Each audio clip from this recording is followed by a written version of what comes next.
On this episode of Grassroots Garage, we have Jason's KE20 Corolla.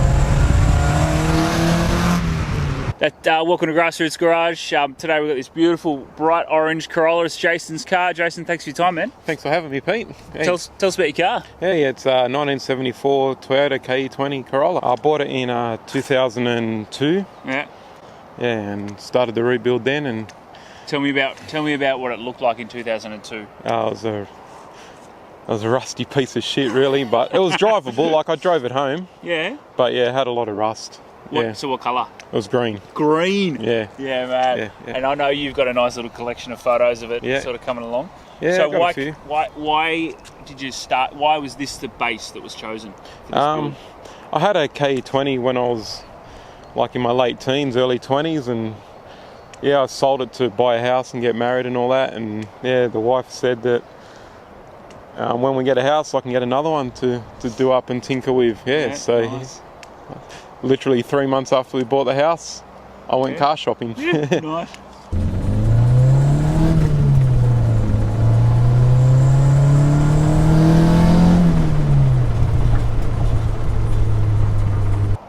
So there's a lot of little things that you're going to have to point out that I don't even notice, and a lot of guys wouldn't even notice. So obviously I noticed straight away you've replaced all the nuts and bolts. Yeah, in the whole car, every nut and bolt's been replaced throughout the whole car, underneath, everywhere. Mm-hmm. Yep.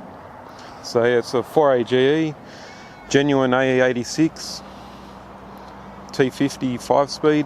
Yeah. So it's not a turned around, front wheel drive. No, it's a genuine 86 motor. Yeah. Cool.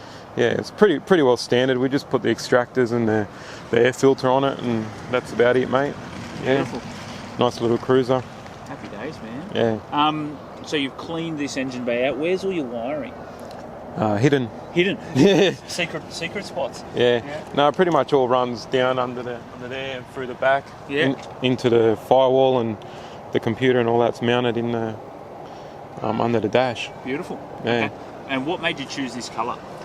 I love orange. Nice. Yeah, I always love orange, and when I was building it, I wanted the brightest solid orange I could find, and Ford Blood Orange just come out on the XR6 BA Falcons. Yeah. So I saw it at Sydney Motor Show, Darling Harbour, and I was like, yep, that's bright, that's what we're going. Yeah. Nice. Yeah. And so you've even painted engine mounts, everything's everything. Everything's smoothed, high-filled and painted in there, everything. Yep. I think the other one that I noticed, which I love, is this feature of just having this little lip.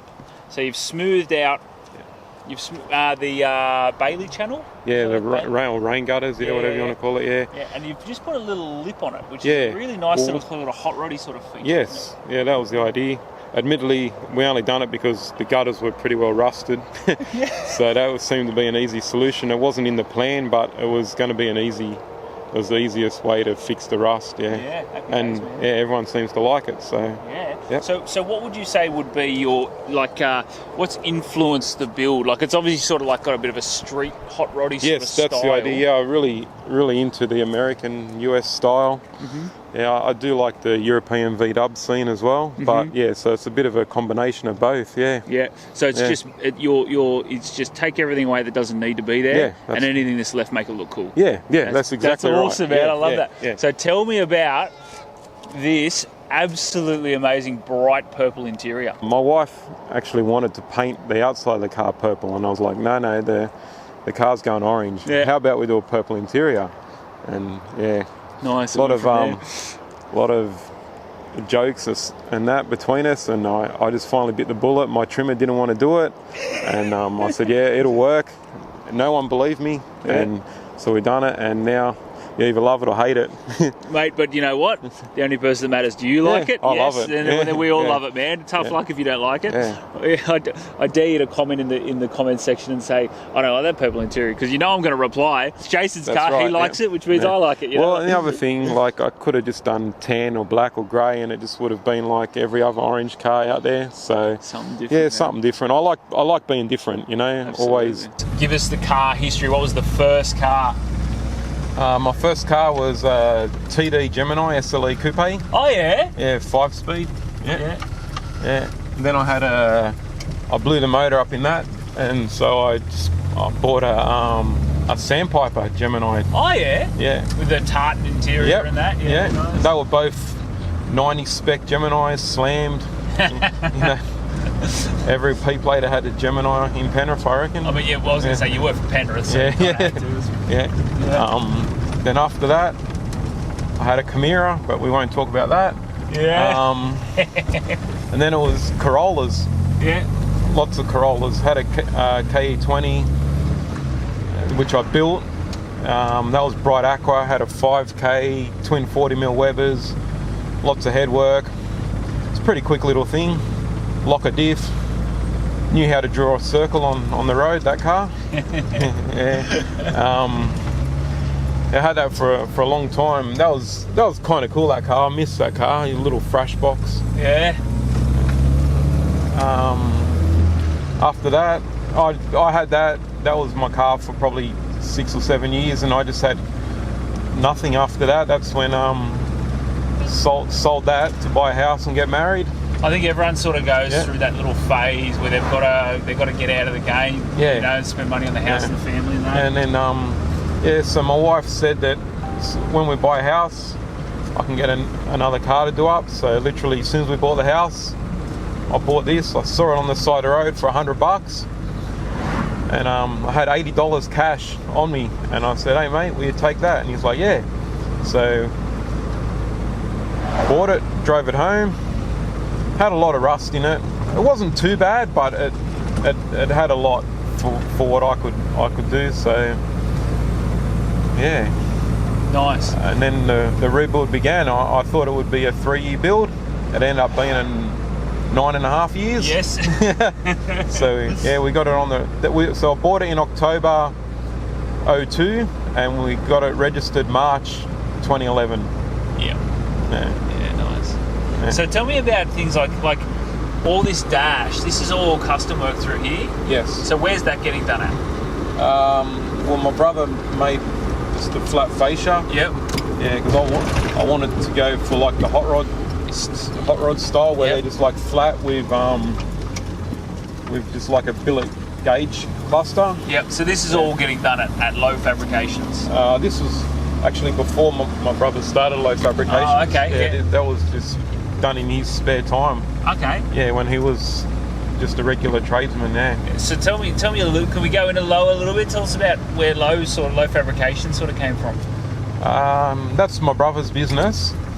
He's a sheet metal worker by trade, and he specialises in doing stainless kitchens for RSL clubs and restaurants, etc. But after hours, he likes to dabble in cars, specifically Commodores. Yep. That's his main thing. So he makes billet dress up parts for Commodores, and does a bit of fab work, mainly engine bays and that. He's a bit of a specialist in doing fully smoothed out engine bays. Yeah, nice. Yeah, so you probably all know his car called Chubby, red VB. It's just an absolute weapon of it, isn't it? It's going to be really nice when it's in the new build. Yeah. And then he got a bit of practice on this. When he turned tradesman, he decided to go out on his own and start Low Fabrications. Yeah. Nice. So the cars are more just a after hours type deal. They're not a full-time thing. Yeah. Beautiful. For you, man. So my favourite, unlimited budget. What does this look like? Unlimited budget. So this is tubbed, turbo 20 valve, suicide doors, basically a full Summonat's top 10 car, Wow. show car. Yep. Yeah, it'd be turbo 20 valve, full flat floor, crazy interior. Basically, along the lines of some people might remember Drago's Gemini wagon. Oh yeah. Yeah, probably Yep. something along like that. Which yeah. is still in the back of a certain Smash Repairs in southwestern Sydney. Yes. Yeah. Yeah, so yeah, that's I'm more in, like back in the day I used to be a hoon, but now I'm more into show cars, I suppose you could say. Yeah, just Yeah. like having a really nice car that you can cruise and take to shows and whatnot. Yeah. So you're still on that unlimited budget. Yeah. What else is in the garage? How many can I have? You can have, give me 5. 5. So we're going to do a split window combi. Yeah, nice. Yeah. 57 Chev Sports Coupe. Yep. An EH Holden. Yeah. How many is that? 3. A Ferrari. Ah, a little Ferrari. Yeah. Nice. And one more. Well, it'd have to be the Corolla, wouldn't it? Yeah, yeah. So what, like a new Ferrari or an old school? Oh, yeah, it'd be a new one. Yeah. Yeah, nice. Yeah. All right. So that's your toys. What would you daily? Unlimited budget. Yeah. Audi RS wagon. Nice. Yeah. Family car. Yeah. But still a real weapon of a thing. Yeah. Nice, man. So take me back to mid '90s Penrith. What got you into cars originally? Well, our dad's always been a car enthusiast, so I've been brainwashed since I can remember. Can't ever remember life without cars, to be honest. Yeah. Dad was one of the first people to do up a Commodore back in, say, 1985. Everyone used to bag him out because back then it was Tiranas and Kingswoods, Monaros. Yep. And everyone's like, oh, what are you doing a plastic heap of shit Commodore for? And I think there was only ever one other Commodore doing the stream machine scene in Sydney at the time, besides my dad's car. And yeah, we used to go to every show in Sydney pretty much. That's it for this beautiful orange Corolla, Jason's car. Thanks for your time, man. Thank you for having me, Pete. Legend.